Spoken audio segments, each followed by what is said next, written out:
चलिए, that's all about the metallurgical principle of copper. In fact, that's all about the qualitative aspect of electrolytic cell. Now, after finishing with qualitative aspect of electrolytic cell, my next article will be quantitative aspect of electrolytic cell. अब मैं electrolytic cell के दूसरे भाग को समझाऊंगा, second part, that is quantitative aspect of electrolytic cell. देखिए, quantitative aspect of electrolytic cell was governed by Michael Faraday. Michael Faraday was a genius, was a brilliant scientist, was a phenomenal person. जो quantitative aspect है electrolytic cell का, that was governed by Michael Faraday. He was an English chemist. He belongs to England. England से belong करता था और वह एक chemist और एक फिजिस्ट हुआ करता था. He was a brilliant person. Extraordinary intelligence. खास बात, he was born in a very poor family. Michael Faraday का जन्म बेहद गरीब फैमिली में हुआ था. In fact they have no money so that he can make his their education. उनके पास इतने पैसे भी नहीं हुआ करते थे कि वो अपनी एजुकेशन भी कर सके. He was born in a very poor family. बड़ी गरीब फैमिली हुआ करती थी Michael Faraday. But he has a strong determination. He has a strong willpower. Science के लिए पागलपन था. Strong determination.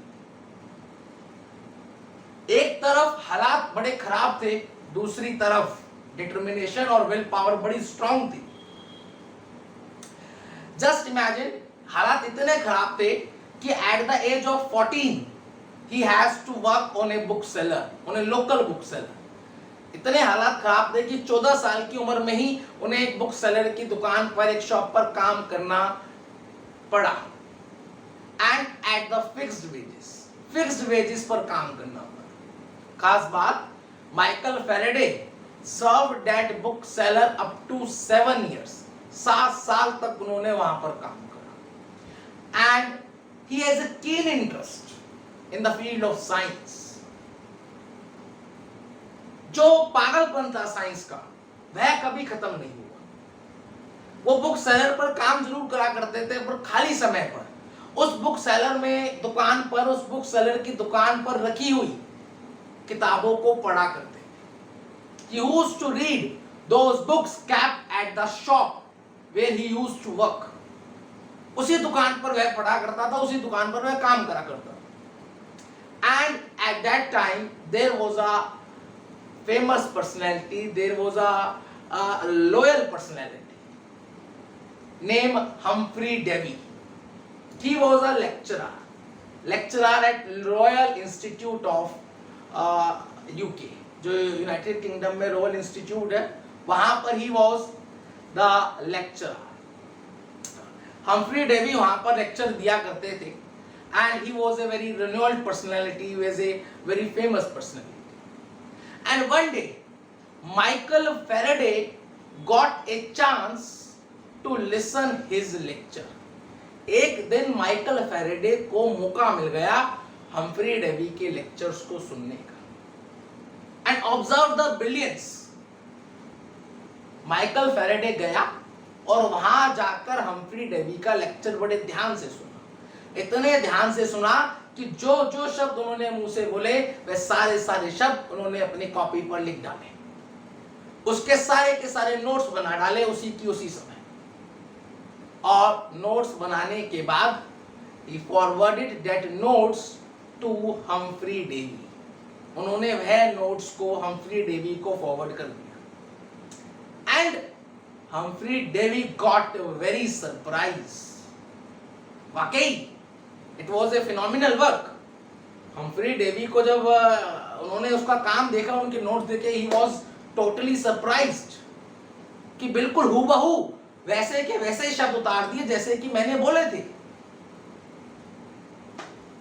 And one day Humphry Davy got injured. एक एक्सपेरिमेंट के दौरान, in fact Humphry Davy was analysing the behaviour of nitrogen trichloride, NCl3 का वो behaviour analyse कर रहे थे, उसके एक्सपेरिमेंट्स को कर रहे थे, and during one of that experiment he have got injured and lost his eyes. उन एक्सपेरिमेंट्स के दौरान वह इंजर्ड हो गए और उनकी आंखों की रोशनी चली गई। And then Humphry Davy need an assistant, उन्हें एक असिस्टेंट की आवश्यकता थी। And then Humphry Davy decided to appoint Michael Faraday as an assistant. Michael Faraday को उन्होंने असिस्टेंट बनाने के लिए सोच लिया। माइकल फेरेडे 14 साल की उम्र में बुक सेलर पर काम करने लग गया था। वह पढ़ा लिखा नहीं था, वह किसी स्कूलिंग में जाकर बहुत ज्यादा हायर एजुकेशन उन्होंने नहीं ली थी। सिर्फ 12-13 साल तक जो बेसिक एजुकेशन होती है उतनी ही उन्होंने ली। But due to strong determination, due to strong will power, he has a very keen interest in the field of science, and due to that interest he was very focused towards science. और उसके बाद Humphry Davy ने Michael Faraday को as the assistant appoint कर लिया। And then everyone knows about it. Then everyone, हर एक इंसान को इतिहास पता है माइकल फेरेडे का। जीनियस, ब्रिलियंट, क्या क्या खोज नहीं करी उन्होंने। इलेक्ट्रोमैग्नेटिक इंडक्शन, द ब्रिलियंट, जो भी आज मोटर चल रही है इलेक्ट्रोमैग्नेटिक इंडक्शन, कुछ नहीं होता नहीं तो। इनफैक्ट अब जो हम क्वांटिटेटिव एनालिसिस करेंगे इलेक्ट्रोलिटिक सेल का, that was govern by Michael Faraday. देखिए, he has a major contribution in the field of electromagnetic induction, in the field of diamagnetism, in the field of electrolysis. और भी बहुत सारे patents, बहुत सारा contribution उनके नाम पर है, but that was the major contribution. चलिए, let's start with the quantitative aspect of electrolytic cell after that short story of Michael Faraday. अब मैं वही माइकल फेरेडे के कंसेप्ट्स को सिखाऊंगा।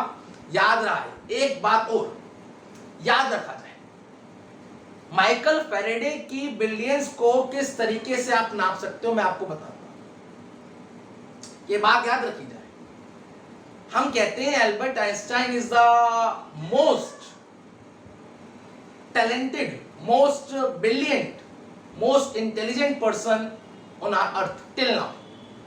तो एल्बर्ट आइंस्टाइन से समझदार बुद्धिजीव कोई था ही नहीं। He was the most intelligent person, he was the most imaginary person. क्या आपको पता है, जिस लैब में एल्बर्ट आइंस्टाइन काम करा करते थे, जिस लैब में एल्बर्ट आइंस्टाइन काम करा करते थे, उस लैब में he had pasted the photograph of 3 personalities. उन्होंने 3 पर्सनैलिटीज की फोटोग्राफ को दीवार पर चिपका रखा था। Let me name all those 3 personalities. First was Isaac Newton. All know about it. Isaac Newton, genius. The second was Clerk Maxwell. The second genius. The speed of light. किसने बताई? Clark Maxwell ने बताई। Phenomenal scientist, इसके बारे में भी मैं बाद में बहुत सारे बातें बताऊंगा। माइकल क्लार्क मैक्सवेल का जो कंट्रीब्यूशन था उसके बारे में मैं डिटेल में आपको बताऊंगा। इसकी भी कहानी कुछ इस तरीके से ही मैं सुनाऊंगा। And third was Michael Faraday. In 3 scientist की पिक्चर उन्होंने अपनी लैब में दीवार पर चिपका रखी, बिकॉज वह 3 scientist, all those 3 scientist are ideal to, वो आइडियल थे उसके। चलिए, that's was a short story about Michael Faraday, and let's move on to the our lecture, our topic, quantitative aspect of electrolytic cell. Now, before explaining that quantitative aspect of electrolytic cell, I will introduce a concept of equivalent. My next article after qualitative analysis of electrolytic cell will be equivalent concept. चलिए, let's move on. to the next article, equivalent concept. That's the very important concept for that quantitative analysis. बड़े ध्यान से इस बातों को सुना जाए और बड़े ध्यान से समझा जाए.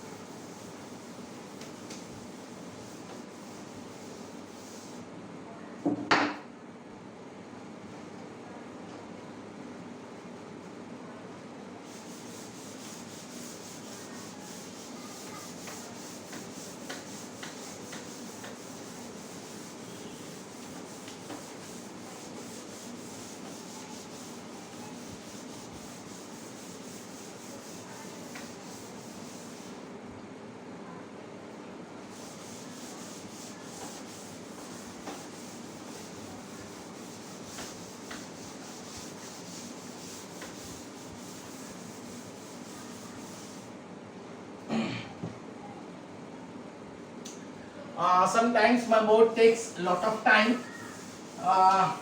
थोड़ा सा समय लग जाता है इसको साफ करने में. I really apologize for it. But anyhow, just focus on the quantitative aspect of electrolytics. उस माइकल हेरेडे को याद करा जाए जिसकी वजह से we are using so many of applications, who has made our life very easy. उस जीनियस को याद करा जाए और ऐसे हालातों में उन्होंने काम करा which is again non imaginable. उनको इमेजिन ही नहीं करा सकता जिन हालातों में उन्होंने काम करा.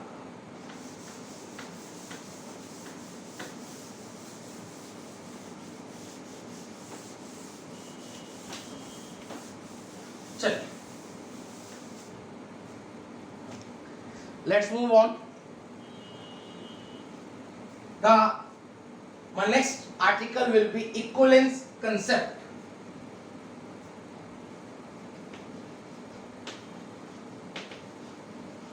Equivalent concept या equivalence concept.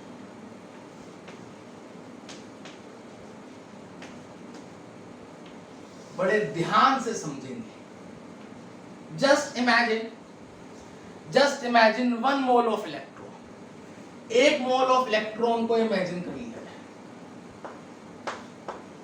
1 mole of electron. Now 1 mole of electron means Avogadro number of electrons. We denote Avogadro by Na.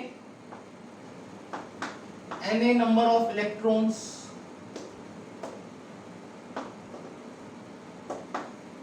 मतलब 6.022 into 10 की पावर 23 नंबर ऑफ इलेक्ट्रॉन्स. हम अच्छी तरह जानते हैं 1 मोल ऑफ इलेक्ट्रॉन्स का मतलब होता है 6.022 into 10 की पावर 23 नंबर ऑफ इलेक्ट्रॉन्स. अगर कहीं पर 1 मोल ऑफ इलेक्ट्रॉन्स है, इसका मतलब 6.022 into 10 की power 23 number of electrons, and that number of electrons is 1 equivalent of electron. 1 equivalent of electrons.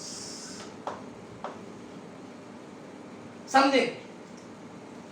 अगर कहीं पर 1 मोल ऑफ इलेक्ट्रॉन है, इसका मतलब we have got 1 equivalent of electron.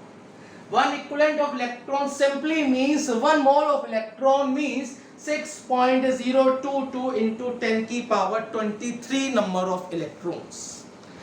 हम कहते हैं यदि किसी सर्किट में से अगर 1 मोल ऑफ इलेक्ट्रॉन पास होते हैं, then it simply means उस सर्किट में से 1 equivalent of electron पास होंगे. 1 equivalent of electron simply means 1 mole of electron means Avogadro number of electron. कहीं पर दे रखा है 1 equivalent of electron, मतलब Avogadro number of electron. 1 equivalent of electron is equal to the 1 mole of electron. Now हम कहते हैं अगर किसी सर्किट से 1 मोल ऑफ इलेक्ट्रॉन पास होते हैं, मतलब किसी सर्किट से 1 इक्विवेलेंट ऑफ इलेक्ट्रॉन पास होते हैं, मतलब यदि किसी सर्किट से 6.022 into 10 की पावर 23 नंबर ऑफ इलेक्ट्रॉन्स पास होते हैं, तो उस दौरान उस सर्किट से कितना चार्ज पास हुआ होगा। How much charge will be passed due to the passage of 1 equivalence of electron. हम कहते हैं, ठीक है, वी कैन कैलकुलेट इट, बड़ी आसानी से निकाल सकते हैं। हम कहते हैं charge on 1 electron that is 1.6 into 10 की power -90 coulombs, that is the charge on 1 electron. एक इलेक्ट्रॉन पर इतना चार्ज है, तो charge on 1 equivalence of electron, 1 equivalence of electron मतलब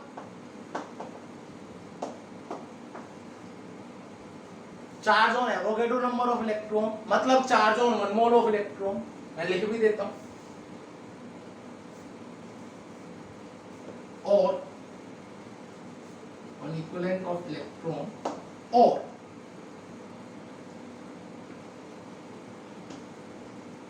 चार्ज ऑन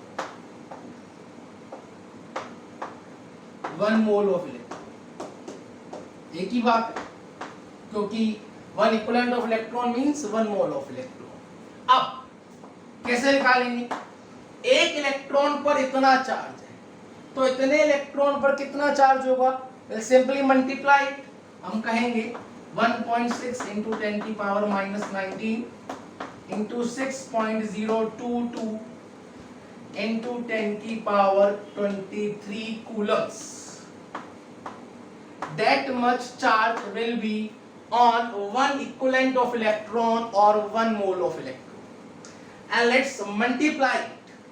मैं इसी समय इसको मल्टीप्लाई करता हूं and will get 96497.7 coulombs.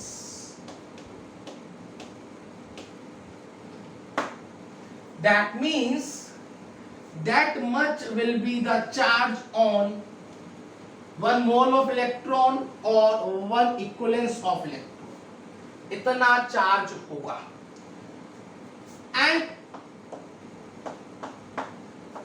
observe it, 96497.7. It's approximately equals to 96500. Approximately we may write it as 96500 coulombs of charge.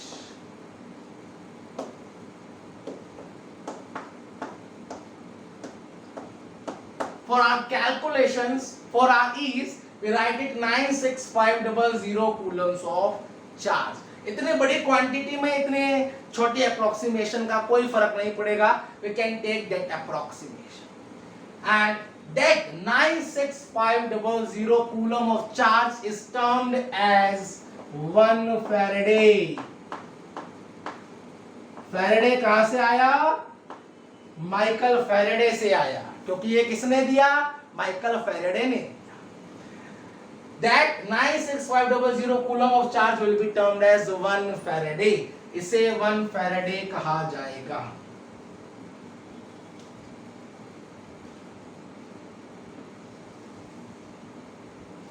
Observe it. Charge on 1 equivalent of electron or 1 mole of electron would be 96500 coulombs, and that much of charge will be equals to 1 Faraday. अगर किसी circuit से 1 mole of electron पास हुए होंगे, मतलब 1 equivalent of electron पास हुए होंगे, मतलब 6.022 10 की पावर 23 इलेक्ट्रॉन पास हुए होंगे, तो उसके पास हो जाने से 96500 कूलम्स ऑफ चार्ज पास हुआ होगा या 1 फैराडे ऑफ चार्ज पास हुआ होगा. That means we simply write it as 1 Faraday. 1 Faraday is the charge on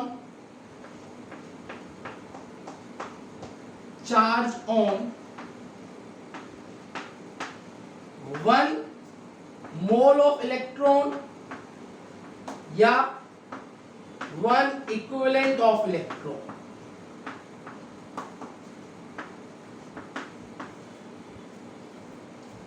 Observe it.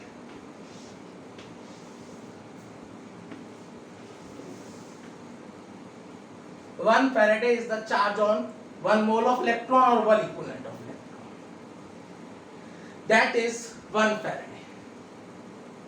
That's the main concept. बड़े ध्यान से समझ लिया जाए और इसे फटाफट कॉपी कर लिया जाए. फिर मैं आपको बताता हूं about the equivalent wait. Copy down fast, फटाफट कॉपी कर लिया जाए.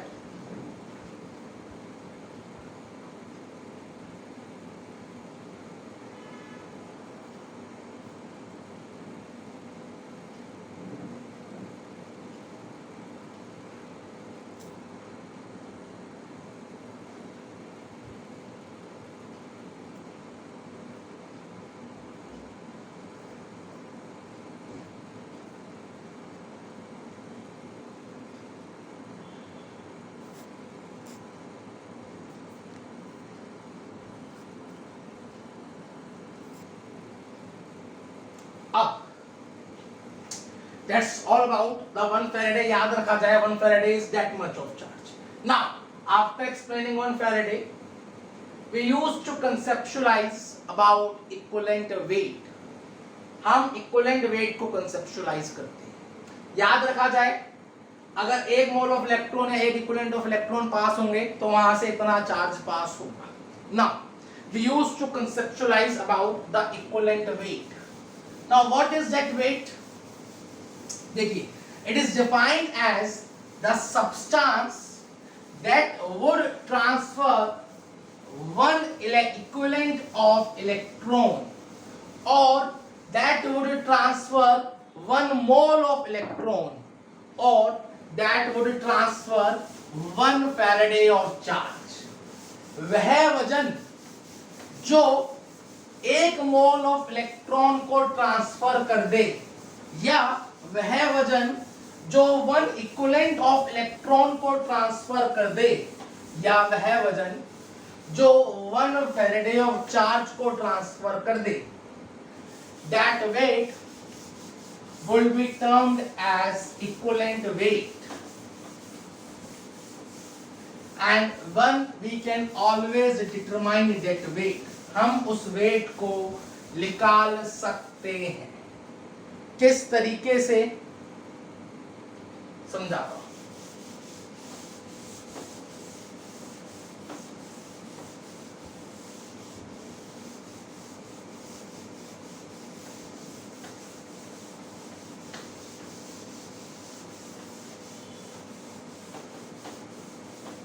देखिए सबसे पहले तो मैं डेफिनेशन को लिखता हूं.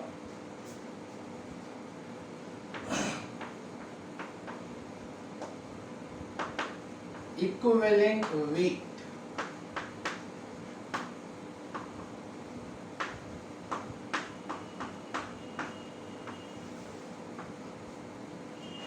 it is defined as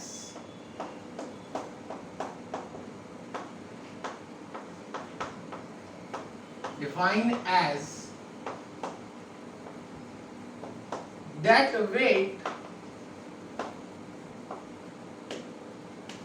which would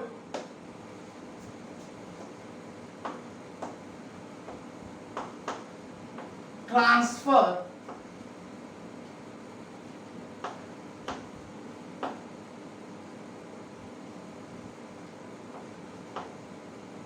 one equivalent of electron or 1 mole of electron or 1 Faraday of charge.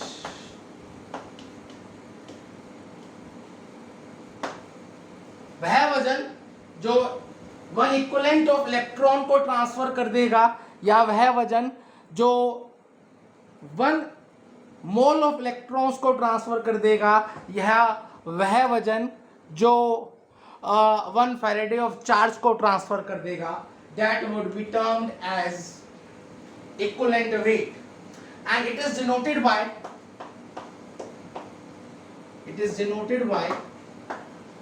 E.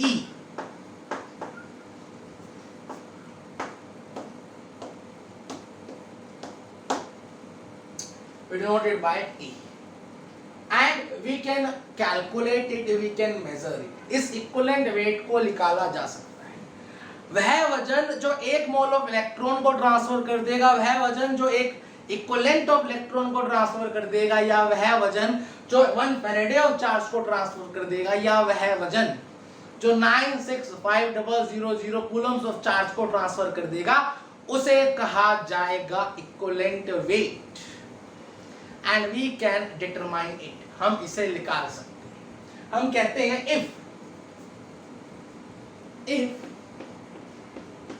m is the molecular weight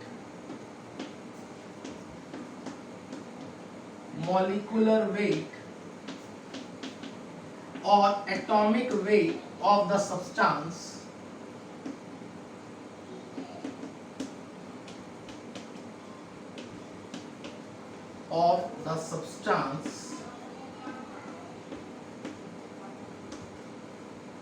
then equivalent weight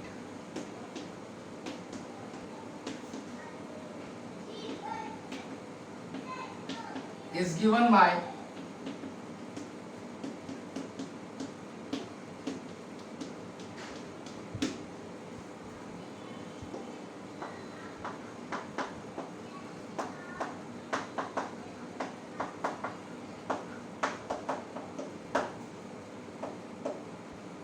m upon A, B, C, N and V।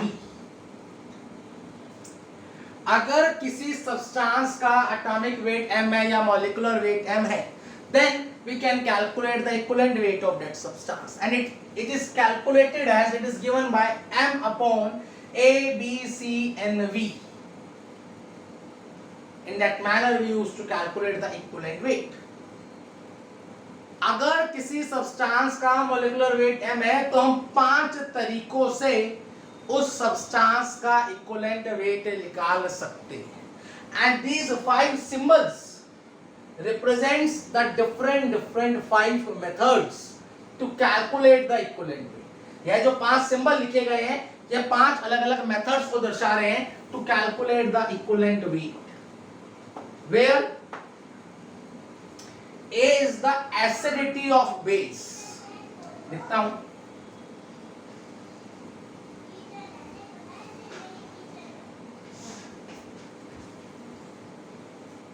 A is acidity of base, B is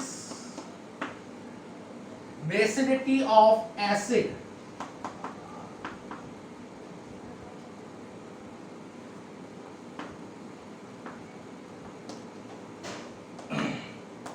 C is change in oxidation number,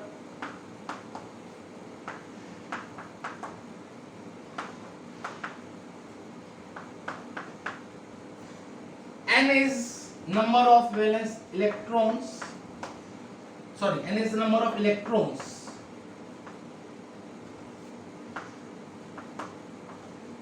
and V is the valency or valence electrons।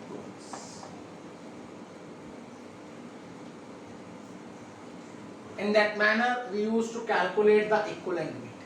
किस तरीके से, मैं सभी 5 methods को बड़े detail में समझाऊंगा, detail में एलैबोरेट करूंगा, एक एक कर सभी मेथड्स को समझाऊंगा।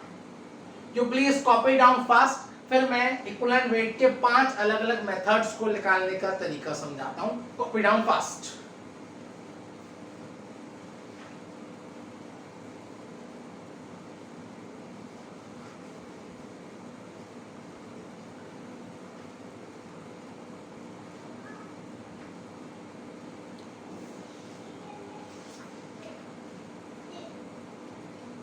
चलिए ना देखिए, हम कहते हैं for any acid we used to conceptualize about the basicity of acid.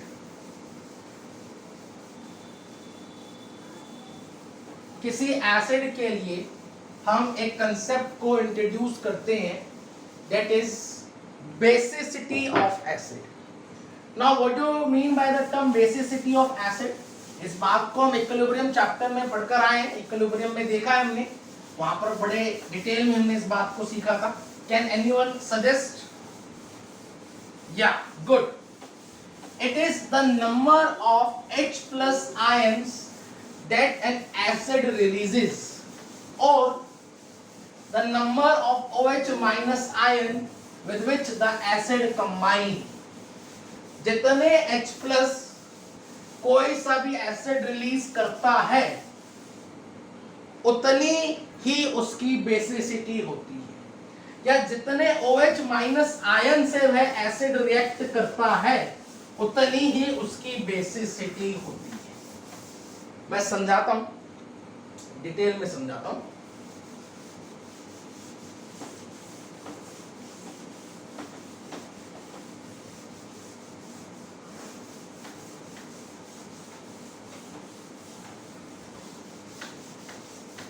चलिए, हम कहते हैं for any acid,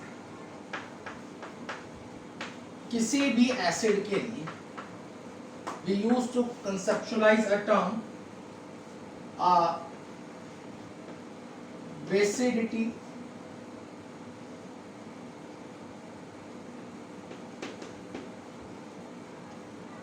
of acid. Now what is basicity? हम कहते हैं it is the number of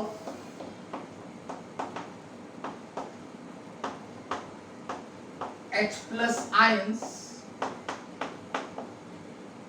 that acid releases or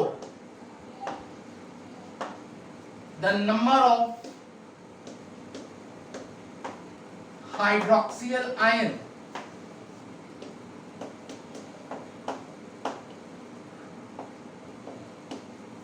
with which acid combine.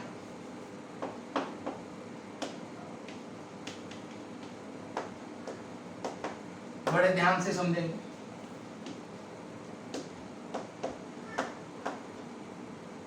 It is the number of H plus ions that acid releases or the number of hydroxyl ion with which the acid combine.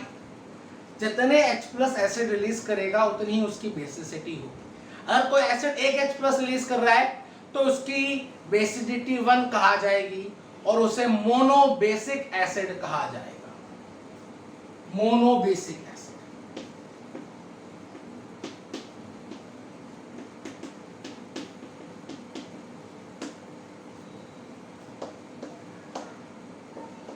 जिसकी basicity 1 होती है उसे monobasic acid कहा जाता है. Having basicity equals to 1. जैसे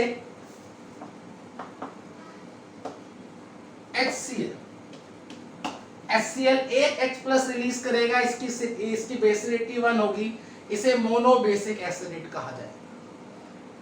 HCl एक ही H plus release करता है, इसलिए इस वजह से इसकी बेसिसिटी 1 होगी और इस वजह से इसे मोनोबेसिक एसिड कहा जाएगा. डेफिनेशन को बड़े ध्यान से देख लिया जाए. जितने H प्लस रिलीज करेगा वही उसकी बेसिसिटी होगी, या जितने OH माइनस से कंबाइन करेगा वही उसकी बेसिसिटी होगी. Similarly we used to conceptualise dibasic acid. Dibasic acid जिसकी बेसिसिटी 2 होगी,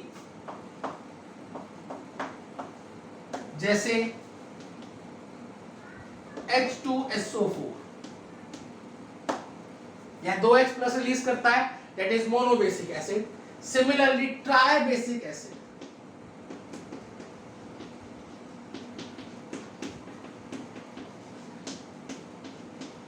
जिसकी बेसिसिटी 3 होगी, जो 3H प्लस के साथ सॉरी जो 3H+ रिलीज करेगा या 3 हाइड्रोक्सिल आयन के साथ कंबाइन करेगा उसकी बेसिसिटी 3 होगी और उसे ट्राई बेसिक एसिड कहा जाएगा, जैसे H3PO4।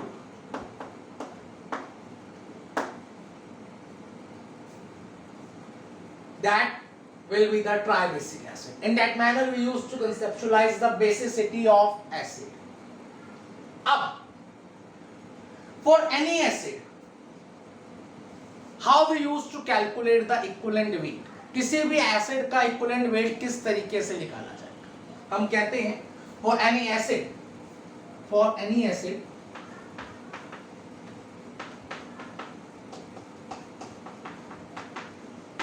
equivalent weight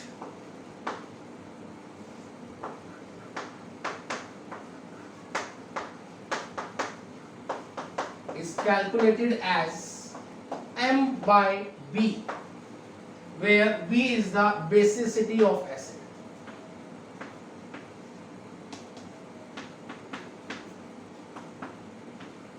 Basicity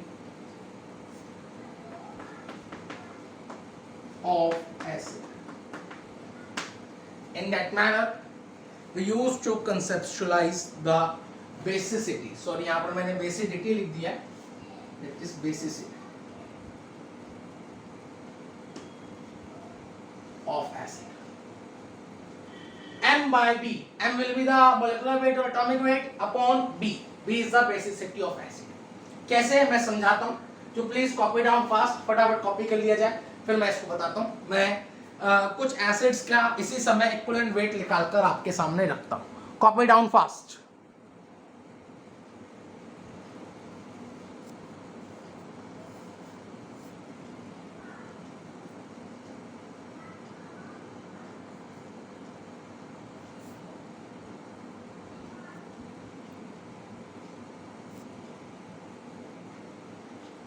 चलिए मैं इसी समय कुछ का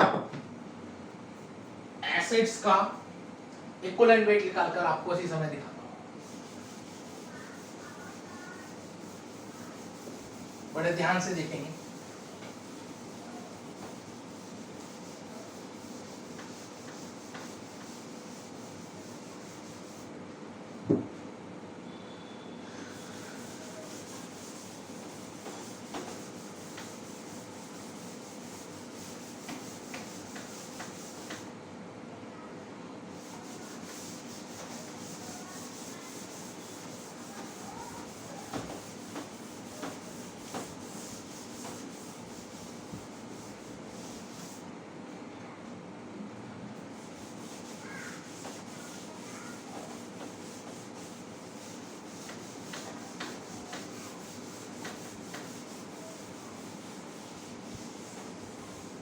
चलिए for example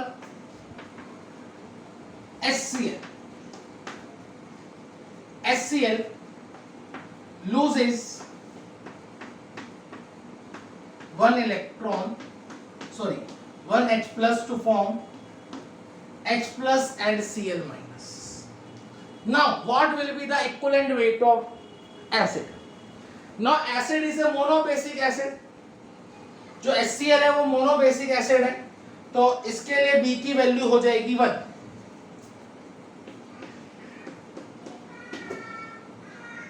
value will be 1 और equivalent weight M by B means equivalent weight, molecular weight of HCl is 36.5 upon 1. That would be the equivalent weight of HCl. That means that much of weight will transfer one equivalence of electron, 1 mole of electron or 1 Faraday of charge or 965,000 coulombs of charge. इतना वजन एक equivalence of electron को transfer करेगा या 1 Faraday of charge को transfer करेगा. That is the equivalent weight of HCl. Now similarly for H2SO4,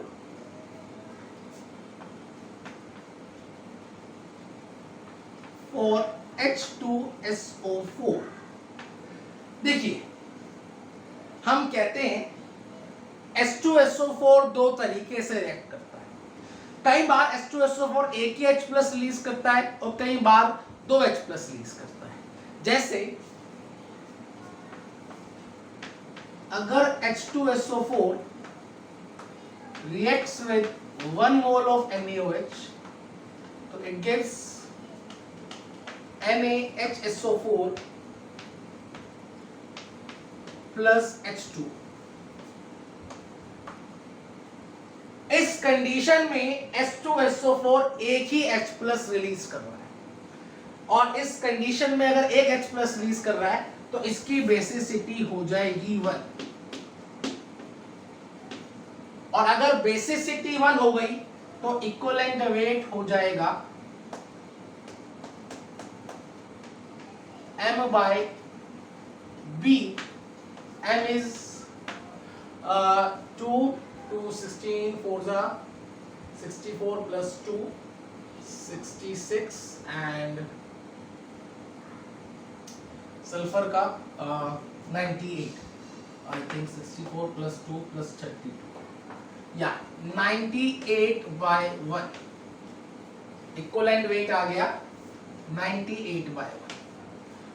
वहीं अगर H2SO4 react with 2 moles of NaOH,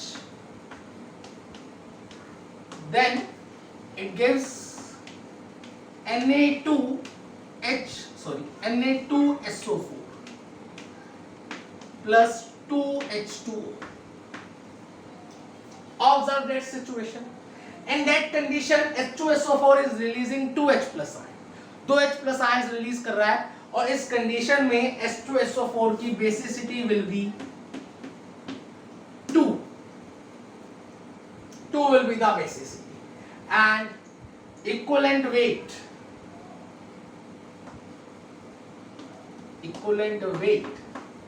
will be M by B, that is 98 by 2, that is 49। Observe it. It is a very interesting situation. इस reaction में equivalent weight आ रहा है 98, मतलब 98 ग्राम एक equivalent of electron को transfer कर देगा, मतलब 98 ग्राम 1 फैराडे ऑफ चार्ज को ट्रांसफर कर देगा। In that situation 1 mole of electron transfer कर देगा 98 ग्राम इन दैट सिचुएशन। पर इस सिचुएशन में 49 ग्राम will transfer 1 farad of charge, 49 gram will transfer 1 equivalence of charge, 1 equivalence of electron, और 49 will transfer 1 mole of electron। बड़े ध्यान से देखा जाए, यहां से we can conclude molecular weight of the substance will always be constant। हर एक substance का मोलिकुलर वेट तो कांस्टेंट ही होता है, but equivalent weight changes with the reaction. अलग अलग रिएक्शन में इक्विवेलेंट वेट अलग अलग होगा, अलग अलग सिचुएशन में इक्विवेलेंट वेट अलग अलग होगा। इस बात को यहाँ पर बड़े ध्यान से देखा जाए, सब्सटेंस का मोलिकुलर वेट तो हमेशा फिक्स रहेगा, कांस्टेंट रहेगा, पर इक्विवेलेंट वेट अलग अलग रिएक्शन में अलग अलग होगा, कांस्टेंट नहीं होगा, इनफैक्ट चेंज होगा। मैं इस बात को लिख भी देता हूं, note.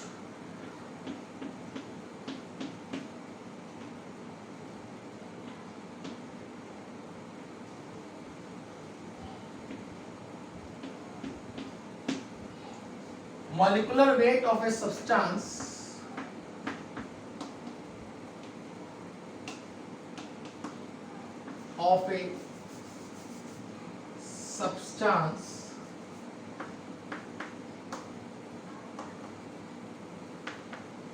is always fixed, that is constant, but equivalent weight of a substance changes. Equivalence of weight of a substance will change. Molecular weight तो हमेशा फिक्स रहेगा, जबकि equivalent weight change होगा, it will not be fixed. That is, it will not be fixed. अलग अलग situation में equivalent weight अलग अलग होगा. हम कहते हैं for example H3PO4. In fact we have got 3 acids of phosphorus. हमारे पास फॉस्फोरस के 3 एसिड्स होते हैं. मैं उसका केस भी आपको बताता हूं, पर first you will copy down. आप सबसे पहले इसको कॉपी कर लिया जाए, फिर मैं फॉस्फोरस के 3 एसिड्स का केस बताता हूं. Copy down fast.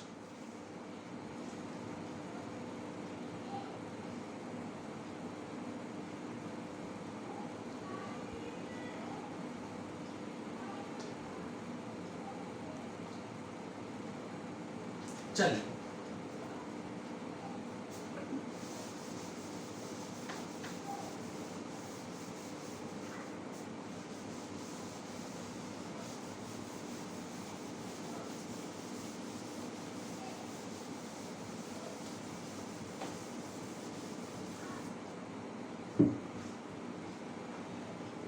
जितनी भी बातें मैं बता रहा हूं, सभी बातों को बड़े ध्यान से समझा जाए, इनफैक्ट दिमाग में बिठा लिया जाए.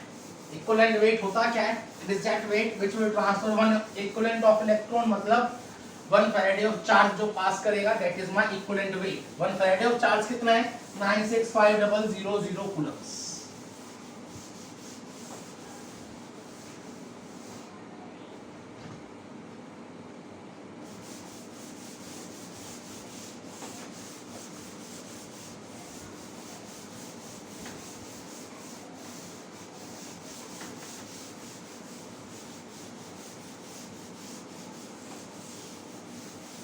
चलिए, हम कहते हैं हमें फॉस्फोरस के 3 एसिड्स होते हैं, ये हमें मालूम है. फॉस्फोरस के वी हैव गॉट 3 एसिड्स. कौन कौन से? लिखता हूं. Phosphorus acids.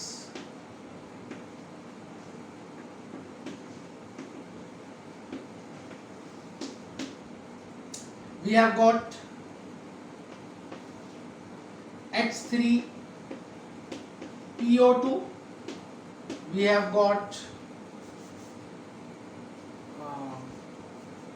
यहाँ पर लिखता हूँ H3PO2.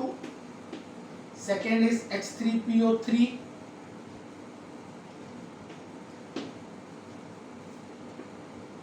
third is H3PO4.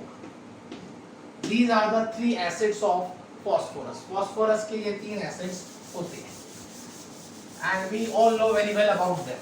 अब they have got a general structure. इन सभी का एक जनरल स्ट्रक्चर होता है, that is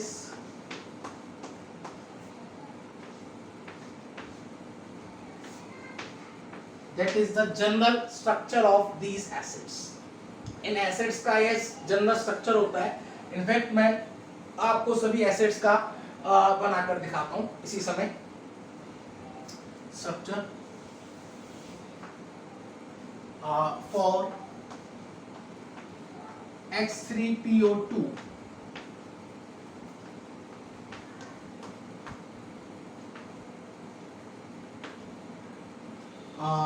दो ऑक्सीजन है, तो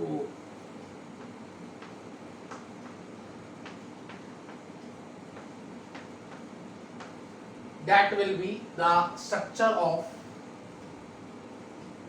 H3PO2. बड़े ध्यान से देख लिया जाए.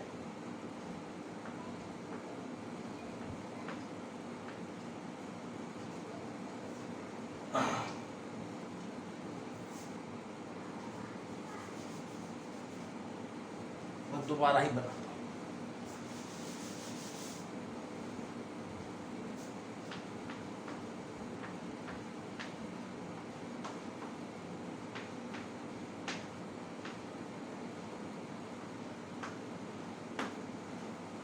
and H3PO3. इसका स्ट्रक्चर क्या होगा? We have got H P, मैं इसको इसी तरीके से बनाता हूँ तो ओ एच ओ एच। मैं भी शेप पर फोकस नहीं कर रहा हूं, जो भी मेरा टास्क है टू एक्सप्लेन द किस तरीके से एच अरेंज्ड है, किस तरीके से बॉन्ड फॉर्मेशन है, मैं उसको दिखाना चाहता हूं, तो मैं भी शेप पर एम्फेसाइज नहीं कर रहा हूं। That will be the H3PO3 and last H3PO4 हम कहेंगे।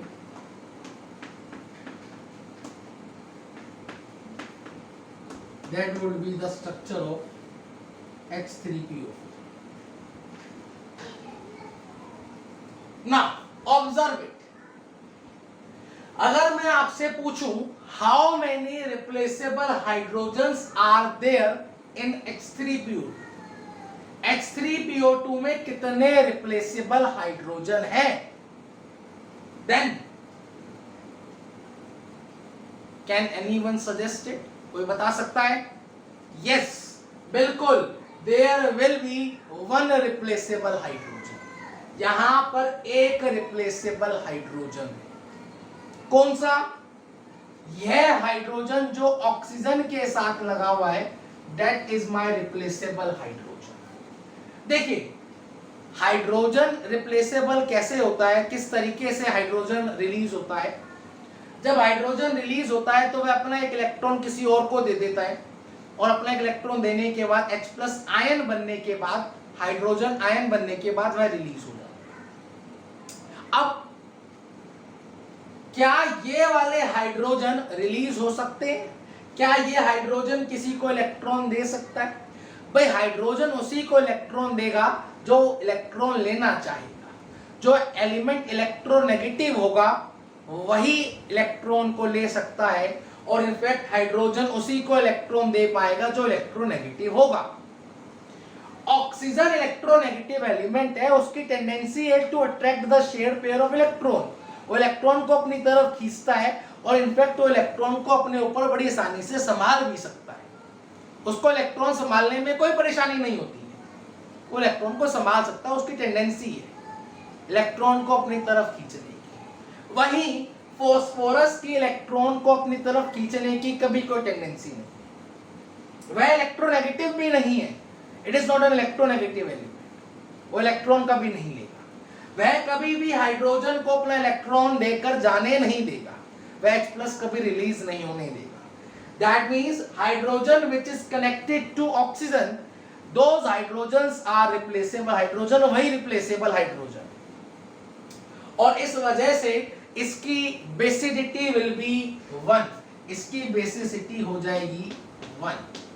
और अगर इसका equivalent weight कैलकुलेट करा जाए तो equivalent weight will be m/1। मैं इसका मोलिकुलर वेट तो भी नहीं निकाल रहा हूं, आप निकाल लेंगे m/1, molecular weight by 1। For H3PO2, once again an interesting situation। इसके पास it have got 2 replaceable hydrogen, इसके 2 रिप्लेसेबल हाइड्रोजन है। वो हाइड्रोजन जो ऑक्सीजन के साथ कनेक्टेड है वो दोनों ही रिप्लेसेबल है। अब it can have basicity 1 also, it can have basicity 2 also. अलग अलग रिएक्शन में, अलग अलग सिचुएशन में अलग अलग बिहेवियर होता है। कई जगह इसकी बेसिसिटी 1 होती है, कई जगह एक ही H+ रिलीज करता है, और कई जगह इसकी बेसिसिटी 2 होती है, कई जगह ये 2 H+ रिलीज करता है। जैसे अगर H3PO3 अगर एक NaOH के साथ रिएक्ट करता है तो it will form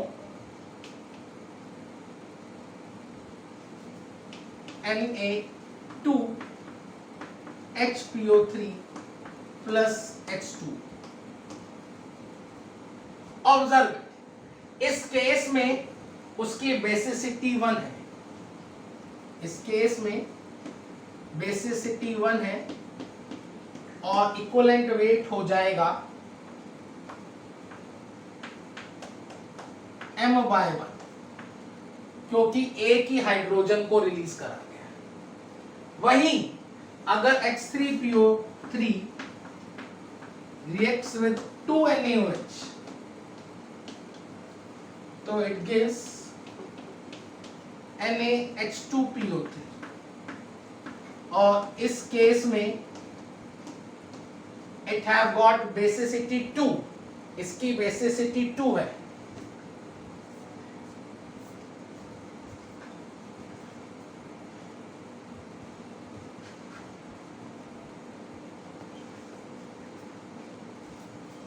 In that case basicity is 2, basicity 2 है तो इक्विवेलेंट वेट हो जाएगा m/2। Once again observe an interesting situation. Molecular weight तो m ही रहा है, मॉलिक्यूलर वेट तो कांस्टेंट रहा है, पर इक्विवेलेंट वेट चेंज हो जा रहा है, अलग अलग सिचुएशन में अलग अलग हो जा रहा है। इनफैक्ट मैं इक्विवेलेंट वेट को और बेसिसिटी को बॉक्स में ही डाल दूंगा।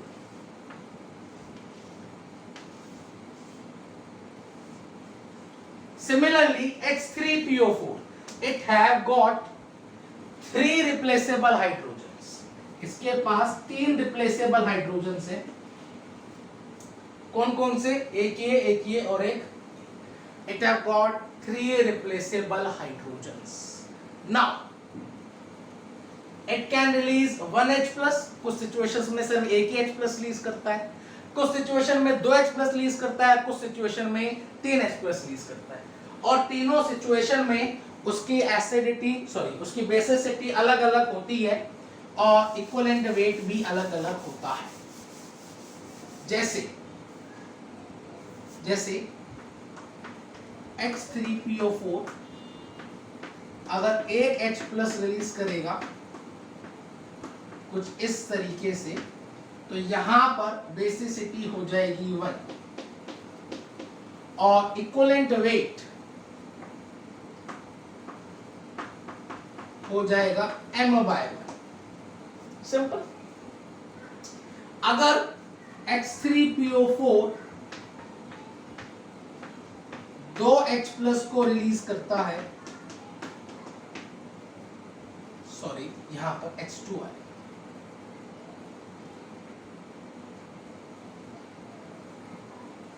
तो HPO3 2-,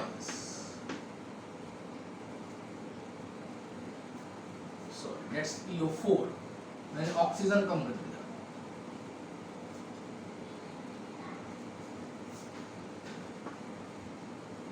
इस सिचुएशन में बेसिसिटी विल बी 2